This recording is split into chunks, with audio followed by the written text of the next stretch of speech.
Hello, everybody, and welcome to Rowdy and the Piff. My name is Rowdy, and with me today, as always, the Piff, also known as Monster Piff.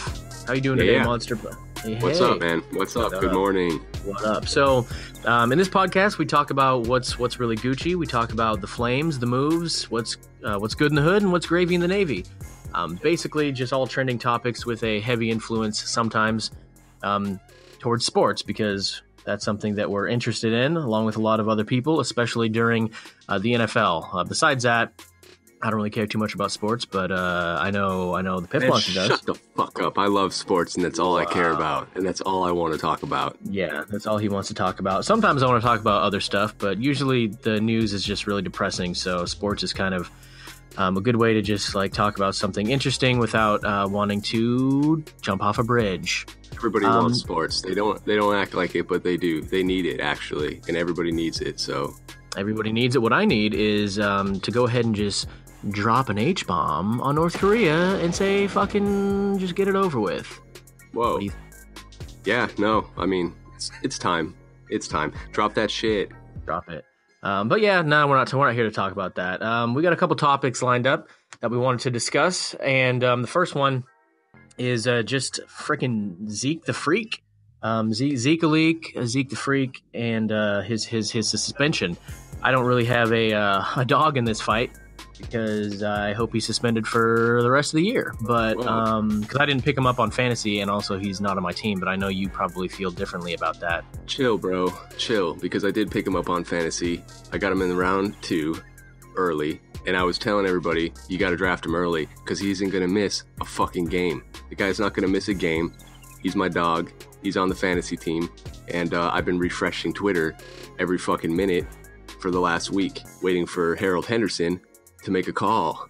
So, yeah, he needs to make a call. We need to figure out what's going on here so I can see if my fantasy team is ass or trash.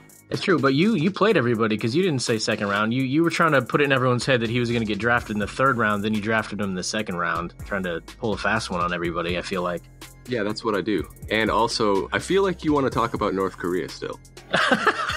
Well, I mean, think about it, man. You can't test nukes, all right? You just can't do it. You can't test nukes while also shooting fucking missiles over Japan all day long. You can't do it. I knew you wanted to talk about it. I knew you had to talk about it. You had to talk about it. You just have to talk about it. And speaking of H-bombs, I mean, if Zeke's not suspended, there you go. H-bomb to everybody in the fantasy league. You're all gonna you're all gonna feel it. You're gonna be shadows of fucking shadows. You're just gonna be shadows in the fantasy. Yeah. You know what I'm talking about. That's true, but he's probably, even if he doesn't get suspended, he's probably going to get busted for cocaine because he already admitted to using it in college. So he's probably using it every day now. So, dude, I was looking over that. Yeah, I was looking over that. I was totally looking over it, and yeah, he made himself look really bad. But whatever. If that's how he likes to defend himself. Look, I've done this, and this. It's way worse than that, and I would have easily admitted that because look, I do this. It was kind of crazy. Yeah, I just coke. He fucking gets drunk and fucks everybody. Oh, that's right. He was in college, so It's not that big of a deal. Right, and but that's the move. If you've done some shit and it doesn't actually matter, then you can admit to that shit, and that helps you look less guilty by when you deny the other shit that you did. But here's the thing though. How is it okay? How is it okay to suspend a player in the NFL for quote unquote crimes that they have never actually been convicted of, that the police decided to drop the charges? I mean, that's the main goose that I want to really gander into. Yeah, well, the whole thing's ridiculous and it's a mess. And Roger Goodell really fucked the whole thing up. And I'll tell you how. They had the investigator doing this 13-month investigation. She goes and she interviews the accuser. She gets all the information. And this isn't just some chick that they fucking pulled out of nowhere. This lady has experience with, being like a prosecutor in Brooklyn. And she's done hundreds of these types of cases. So she knows her shit. So she does the interview with the accuser. She gets all the information after 13 months. And she decides that, there's not enough here to suspend him, so she recommends 0 suspension, 0 games. She brings that information to her immediate supervisor, and this chick blocks her out of the fucking meeting and decides that she's going to recommend 6 games. Turns out the immediate supervisor who's recommending the 6 games is like a huge Giants fan and has a basement dedicated to the Giants. It's like red and blue, and there's shit all over the wall, and then there's Giant stuff all over the wall. Wow.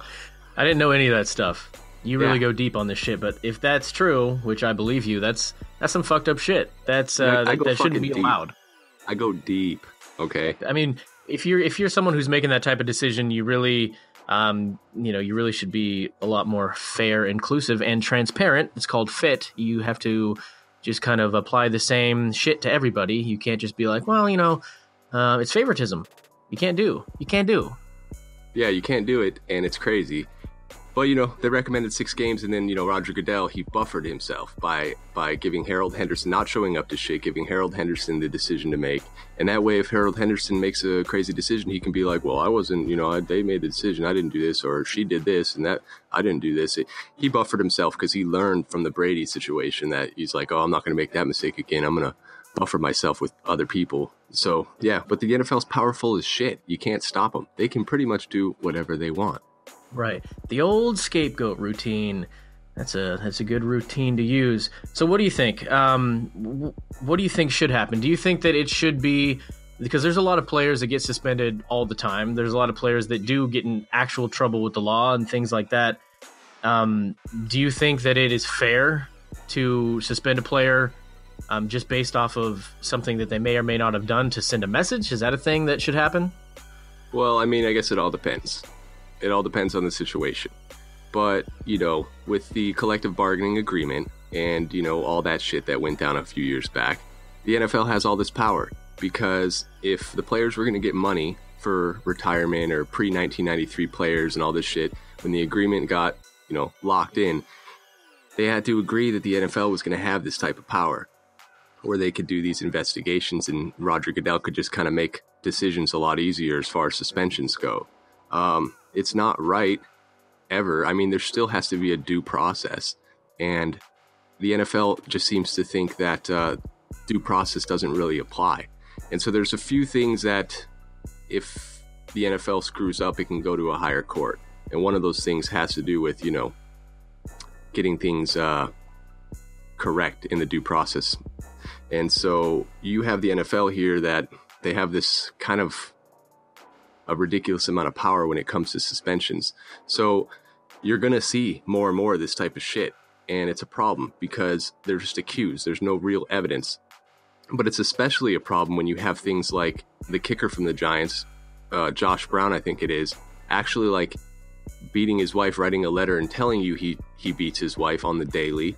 And then like the dudes at the Pro Bowl in the fucking lobby of the hotel, like choking this chick, and the NFL knows about it. And they just like, here, we'll pay for you to go to this room and we'll pay for you to go to that room. And then when it's all said and done, they give him like 1 game. But then you've got Zeke here who has been accused and there's no real evidence and they're going to give him 6. Yeah. So the problem is just the way they're handling it. And the way they're handling it is getting it to more courts and more courts. And yeah, no. So it's not right. They need to figure out how they're going to do this. They need to be a little more organized with it. Yeah. I guess it all boils down to consistency because, that example compared to the Zeke's example is absolutely absurd. And, speaking of the due process, that's why it exists, in the real world with laws, because if you didn't commit a crime, then you don't get convicted of that crime and you're good to go. You're innocent. So why should you be punished in the NFL for that? That doesn't really make any sense. The employers, the employers, they can do whatever the fuck they want as far as this goes. And the NFL is so powerful. People don't realize how, they're like, well, why, everybody gives Roger Goodell all this shit. And they're like, we need to get rid of him. He's fucking terrible. And I agree. And they won't get rid of him though, because while they're making profits like they are, they're going to keep him there. But, if you really want to blame somebody, you can blame the government and you can blame fucking North Korea. Yeah, you can also blame the lizard people and all the Hollow Earth children or whatever the fuck that is. But no, yeah, like on a real note though, yeah, the NFL is so powerful and And that's the problem, is they're making billions and billions and billions of dollars, and it affects lawmakers and it affects lobbyists. So people don't want to fucking touch the NFL. They're afraid.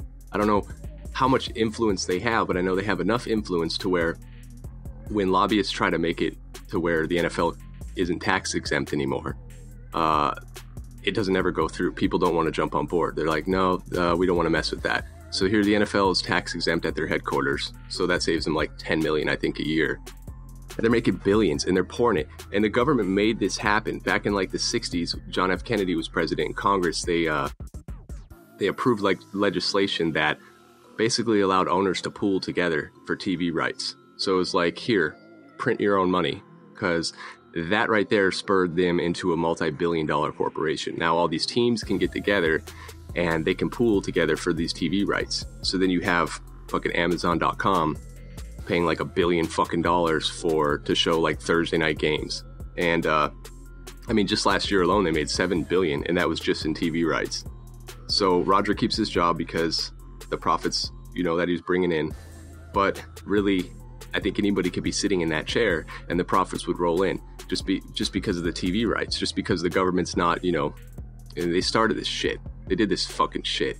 So, you can blame Roger all you want, but it's a little deeper than that. And he's going to continue to do whatever he wants. He's going to swing his dick around and do whatever he wants, and you can't do anything about it, and you're still going to watch the game, and they know that. So, wow, sounds like this shit is corrupt as fuck. Hashtag free Zeke, hashtag free Vontez Perfect, even though, anything he does, he's going to get suspended because he's a criminal, just like Pac-Man Jones. Wow. Good times to be had. And Vontez Perfect. Vontez Perfect. But yeah, Vontez Perfect. Yeah, and then you've got guys that have track records. They do have track records of just being violent over and over and over again.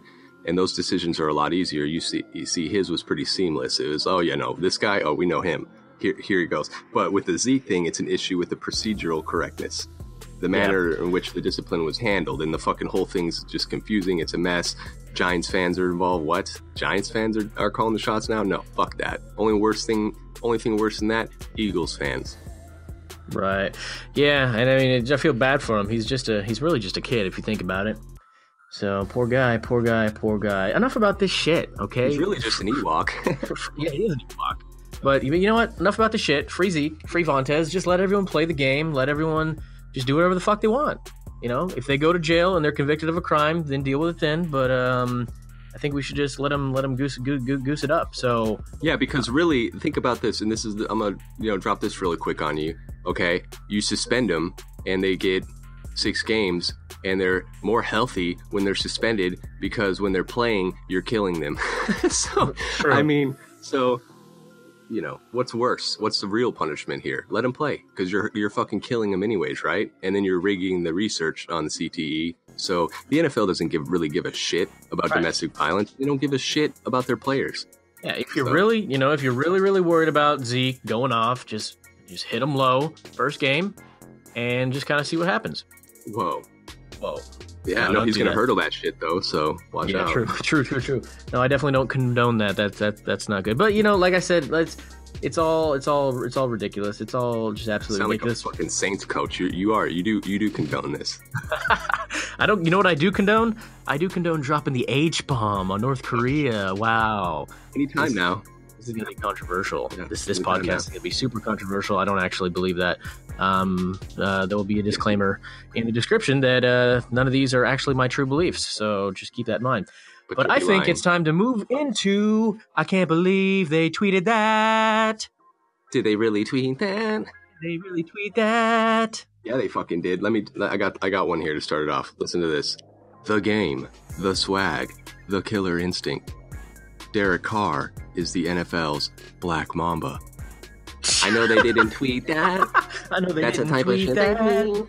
Like I said, not everything is about sports. I got one here. Should I say who it is? Should I say who tweeted it, or should we keep? She's a public figure. Ann Coulter. She tweeted, "I don't believe Hurricane Harvey is God's punishment for the Houston electing a lesbian mayor, but that's more credible than climate change. I know she didn't tweet that." Nice, dude. What the fuck, dude? She's on some other shit. Oh, back to football though. Here's one. This belongs, and this is a thing. This is a thing that pisses me off about people because they don't understand how money works or the economy. This goes into hashtag if football didn't exist, and this person says hashtag if football didn't exist, we would get paid millions to do our jobs because obviously if they're not getting the money, all that advertiser revenue and everything is just gonna go to you. You know, you're just gonna be sponsored by Nike shit at your job. That's how it works. But that's usually how it works. She didn't tweet that. That's the type of shit they tweet. That's the type of shit they tweet. Dude, I'm gonna fuck people's ears up with that one. Yeah. All right, yo, just my vocal cords isn't here yet. We're gonna get warmed up in a minute, though. Look at this. Look at this. Jesus died at 33. Kanye is 36. So Kanye will always be better than him. Whoa. Wow. Shots fired. Did Kanye tweet that? No, some other ass. His handle is no MF. I don't know what that means. No motherfucker, no. Yeah, so that's a good one. Well, I know they didn't tweet that, that's for sure. Yeah, like I got one more. This one's really fucking good, right? So you guys, if you guys follow, or you probably know about Jay Glazer, and he's the Fox NFL analyst, fucking MMA analyst, sports analyst. And the guy, he's just running all over Twitter, glazing everyone. And that's his thing. That's literally his thing. His tweets. Like a donut. Yeah, or like something else. So, I was trying to keep it PG. Yeah, no, he's fucking glazing everyone, and he's got fans saying, "Oh, I can't believe it, Jay, you gave the best show, or gave you the you're on the bus again, some fucking shit. I'm glazed and confused. Oh, ha ha, we love it, we love it. We love getting glazed. Glaze me, Jesus. I got another one here. This is racist as shit, and it's also in the hashtag if football didn't exist. Hashtag if football didn't exist. Black enrollment at college would drop since there would be no reason to lower acceptance standards. Wow. Jesus. I know he didn't tweet that. That's the type of shit they tweet. Fucking nuts, dude. Yeah, Twitter's all over the place, man.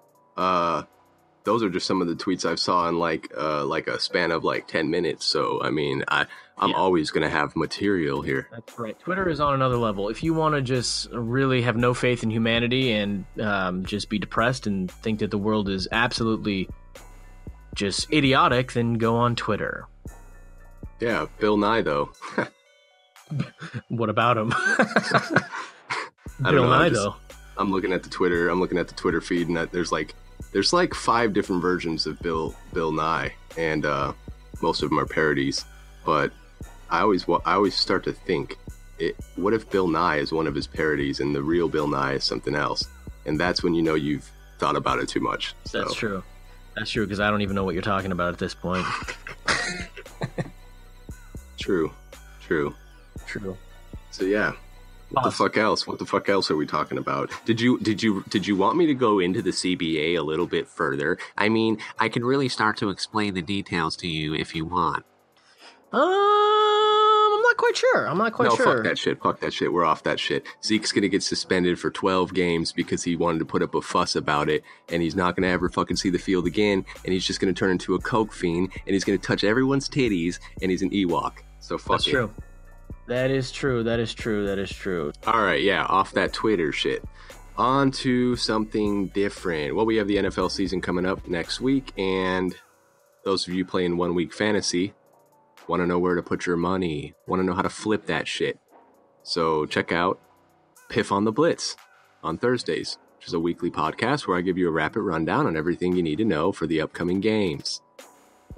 Yeah, because I really don't have that much insight. He goes a little bit harder than I do on that type of shit. I go deep and I go hard and I give you everything you need to know to get you off. One. That's right. So that's Piff on the Blitz, correct? Yep, Piff on the Blitz, Thursdays. We'll try to drop it on Thursdays. And yeah, like I said, we'll do that. Sounds good. Enough of that self-promoting bull fucking shit. Let's move on to the next topic. And I wanted to fucking discuss how I believe that the UFC is on a downward trend. Is ass and trash and has no future. Ass, trash, no future.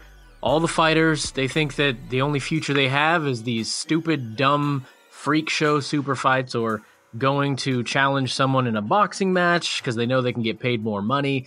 Like, who really? Well, I mean, I do want to see John Jones roided up fighting Brock Lesnar, but that's just kind of, it'd be a fun freak fight. But as a UFC fan, that's not really a fight I care about, and it's not going to happen anyway because John Jones is suspended again for 4 fucking years. Yep, for doing that coke, for doing them roids, getting fucked up, and then going in and just murdering people in the octagon. Yeah, the UFC's in a bit of a struggle right now, I'd say. Their future looks kind of bleak, and one of the things the fighters need to do is make more money.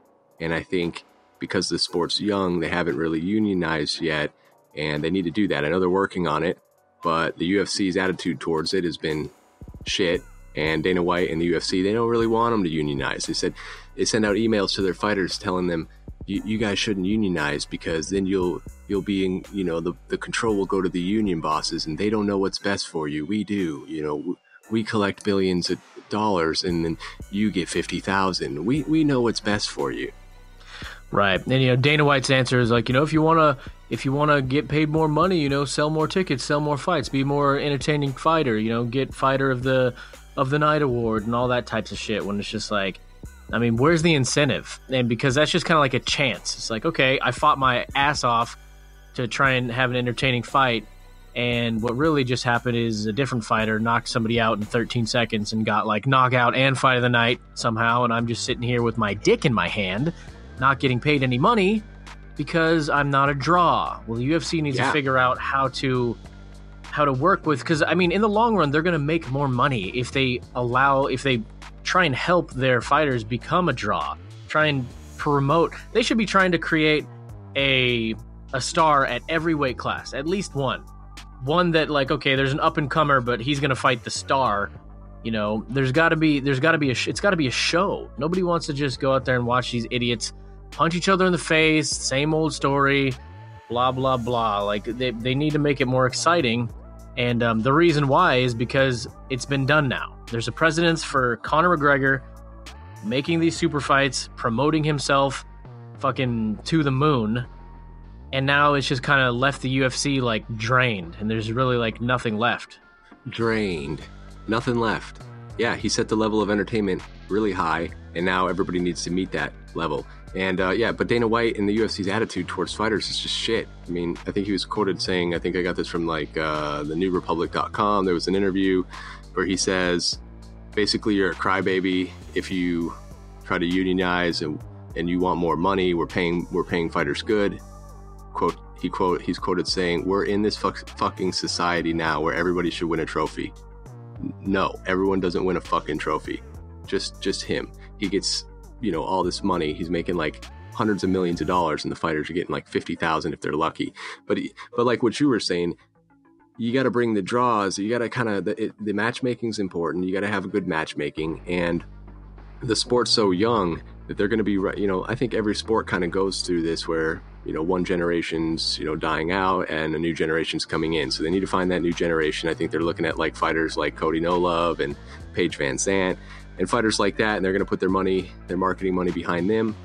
And maybe Reebok isn't the answer for the sponsor. Maybe they need to get somebody like Nike or a bigger sponsor, because Reebok's maybe not the best look for them. But they just sell the company, and they're in the middle of this generational switch, basically, where new fighters are needing to come to the forefront, and then they sell the company for billions. And then while you're selling the company, and you haven't really found your next generation, you've got the representative of the UFC, Dana White, going off into the boxing world with Conor McGregor. So it's not the best look for the UFC, and the ratings are kind of low for that. But yeah, and it's as if he just kind of left the UFC behind, like he doesn't give a shit about it, which he probably doesn't, because he's made so much money already. It doesn't even matter to him at this point. But I just kind of picture Dana White, you got Conor McGregor running around, he's wearing a backpack, and just Dana White's bald head is just poking out of the back of his backpack, and he's just like, oh, where to next, Conor? Where do we make the next pot of gold? Gee! Like, just going with him, and doesn't really care. And everyone else in the UFC just kind of left behind, trying to figure it out for themselves. But I think that with the new owners of the UFC, they may need to look into kind of like, not a full-on restructure, but changing it up a little bit to make the matchups make more sense, or make the matchups better, or make the ranking system better. Because the rankings, from what I've heard from a lot of people like Brendan Schaub, who, you know, is a retired UFC fighter, that the rankings are just dumb. It's like whatever they want it to be, they just throw it up there and it makes no sense. So when the rankings make no sense, then the matchups don't necessarily make as much sense, and it's all just kind of a clusterfuck. So, I mean, they need to work on that stuff, but like I said before, you know, the UFC and Dana White should, you know, be trying to promote the fighters. That way they can, you know, they're going to bring more money in, they can pay the fighters more money, and the fighters need to work on promoting themselves too. But it also goes to just fighting. You know, when you have a matchup like Tyron Woodley versus Damian Maia, where it was just a nightmare for Woodley, he was just defending takedowns the whole time. And, you know, yeah. I understand not wanting to lose the belt. And somebody's who, once he gets you on the ground, he could submit you easily. You're going to want to defend those takedowns and not put yourself too much at risk, which he didn't do. But at the same time, now everyone hates you, and you're not that you were that big of a draw before, but you're definitely not nearly as big as a draw now, because you just kind of skated through and you didn't make the fight entertaining. So, I mean, in the long run, you got to make it entertaining. That's just what it is. Yeah, and I mean, the matchmaking, you got to build it up, you know. Kind of got to take a page out of the WWE, where, you know, you get these streaks going. You have, you know, really good fighters. You want to draw it out as long as possible before they meet up. But you know, the UFC's young, and they're going to go through things like this. I don't think it's going to affect them, you know, that great. It's not going to be a huge issue. I think they can get through it. But yeah, they got to find these new generational fighters, these guys that are going to come out with, you know, high levels of entertainment, and maybe they need to look at their format. You know, maybe they need to change it up, maybe do some playoffs, do some tournaments. Those are ideas that have been thrown out there to improve the UFC, but definitely got to pay the fighters. Definitely. I think they're just making way too much money to not have, you know, more money going to these fighters. And, you know, if this thing unionizes, then that'll be better for the fighters. But I don't know. You sold the company for $4 billion. I think you can afford to give them more than a $50,000 bonus. Yeah. It's crazy. Yeah, and I agree with drawing it out. I mean, just look at Conor McGregor's highlight reel, and he came in and he was fucking everyone up. But he had a lot of exposure kind of a little bit towards the beginning. You know, the exposure needs to be better for some of these fighters coming in, and their road should be a little bit longer. When they come in the UFC, it's either they come in and they do really well, and then all of a sudden they're fighting, you know, a bigger name, and then they just get beat and they kind of fall off the map. They need to have a better build up to that, you know, where they came in and, like you said, this guy fucking knocked like 5 people out in a row with a fucking spinning heel hook, or this guy, you know, submits everybody, or whatever the case may be. But their journey needs to be more documented to allow them to build themselves a name, and by the time they get to the top, they have a following and they become champ, and that's where, you know, it's like, oh shit, now they're a star. You know, it's not going to work like that for everybody, but it's a good formula to have, where there's so many fighters in the UFC. It's like, oh, you know, Damian Maia is fighting this person. Well, I know Damian Maia, but I don't know who the fuck this other dude is, and I've never heard of him in my life. Like, who is that? But it's not, none of that's going to matter if you're not paying the fighters, because if you're giving the fighters more like lower level fights, then in order to make that worth it, you know, they need to be getting paid, compensated kind of more fairly. Yeah, compensation. And I mean, keep it simple. You know, keep it simple, stupid. Because, you know, you don't want to do what boxing did. It kind of ruins the sport when you try to create all these weight classes. There's fucking 100 weight classes. You don't want to start doing that, where it's like lightweight, featherweight, cruiserweight. It's not fucking game of Battleship. Just smalls, mediums, bigs, maybe really bigs, and then just keep it like that. Just keep it simple. And I think that's why people like the sport, is that, you know, it was a little more simpler to follow than boxing. It was a little easier to follow than boxing is, because boxing, you've got all these different leagues, all these different belts, all these different weight classes, and that kind of ruined the sport a little bit. So yeah, keep it simple, find a new sponsor, pay your fighters, and then matchmaking, get the matchmaking on point, but find these new fighters and push to find them, you know, internationally a little bit more than you have. You know, get on the underground in Japan and get some of those fighters that, you know, they're out there. I know there's some Japanese fighters out there, the Yakuza type of fighters that come in, and they're just like these wild personalities. They come into the fucking ring. Let them come into the ring with the fucking crotch rocket. And a fucking katana on their back. Yeah. let's get some personality going. Let's do some wild shit. You know? Because UFC has been my favorite sport. I remember watching the UFC for probably about 15 years, which is a long time. It's longer than I've watched anything ever, to be honest. But I just, it's not as thrilling as it used to be. I remember, watching like Chuck Liddell fights, Tito Ortiz fights. They had the show. They had real rivalries, things that people cared about. Ken Shamrock, Tito Ortiz, and Randy Couture and Chuck Liddell, and Vanderlei Silva came into the UFC, and Rampage. They were all exciting, explosive fighters. But part of the problem with that is back then it was like a little bit of wrestling and just people getting their heads knocked off. It's a little bit more technical now, which I appreciate as well. But it's also, like you said, just oversaturated with weight classes and just the amount of the volume of fighters that there is now, that it's hard to have people standing out. You have the only outliers you have in the past few years, like the past 4 years, literally Ronda Rousey, John Jones, and obviously Conor McGregor. You can say that Daniel Cormier is a lot of people like him, but he's nothing compared to them when it comes to being a star. A lot of people like him, but he's not a draw. Yeah, he's not a draw. So, and Ronda's, she's trash. I always hated her, but she's trash now. Definitely. John Jones is gone for at least 4 years.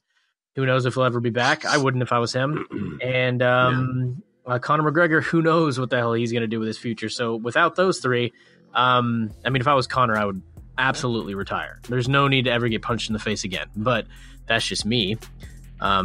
But yeah, go for the money. Go for boxing. Start boxing because you make hella money boxing. And it might be something that he's going to do. He might just keep boxing, and maybe he comes back for the Nate trilogy, but Nate's already asking for like 10 mil. So Nate, and even 10, and that sounds ridiculous for a UFC fighter like Nate to make 10 mil, but it really shouldn't be. It shouldn't be ridiculous. That should be the standard for big draws, big pay-per-view fights. They need to get more money. The fighters need more money, and I think Conor exemplified that when he decided to make that move to boxing. He's showing all these UFC fighters, look, when you have great talent and you're a fighter, this is what you should make. And so, as soon as these fighters unionize and they start getting these benefits that they deserve, then it'll be better for the sport. Just, they're a young sport. The NFL's had to deal with this, CTE stuff, and they rigged the research and they fucking push it under the rug for as long as they could. And now it's coming to the light, and it's making them look bad. And the UFC's going to have to deal with that too down the road. They're going to have to deal with, not taking care of their fighters, and it's going to come up a lot. And so why not take care of it now when you've got, the most money that you've had, and you can take care of it and knock it out and go forward. Yeah.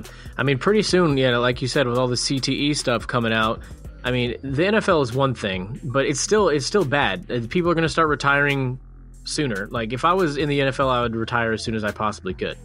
Because I'm not trying to just have brain damage and be all fucked up and dying for the rest of my life.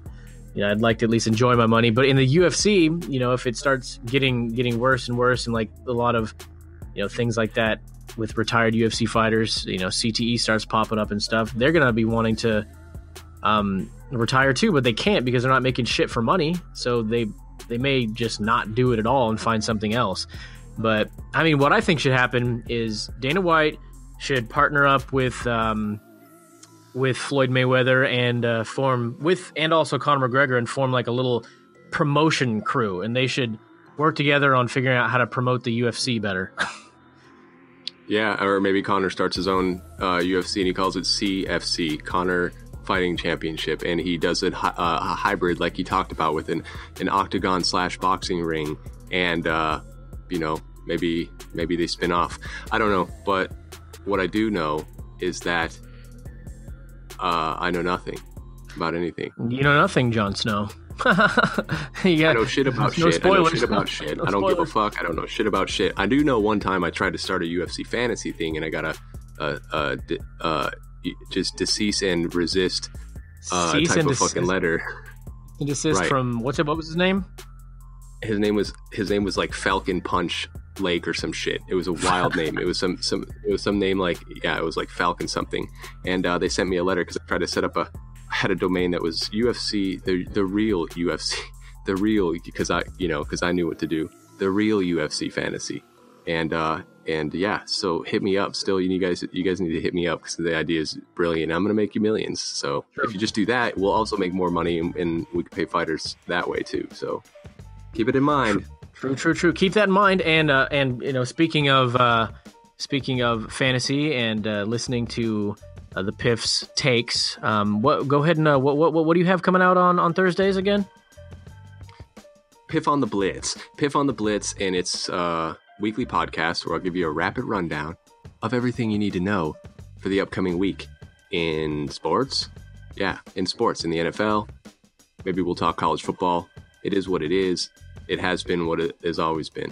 So very good. Well, everybody, look forward to that on Thursdays. Piff on the Blitz coming out with everything you need to know about, you know, upcoming fantasy, upcoming NFL, or whatever the case may be that time of year. Obviously, if it's, you know, not football season, he's probably not going to be talking about football, you know, just breaking down whatever it is. Who knows what it is? You know what I'm saying? I'll be talking about fucking golf. I'll be talking about tennis, and I'll talk about all that. Probably so we'll get into hockey, it. But yeah, you're one of them hockey dudes. But fuck yeah, I'll talk about fucking hockey. Fuck yeah, I'll talk about the Blades of Steel, the fucking the hockey. Yeah, slap shots.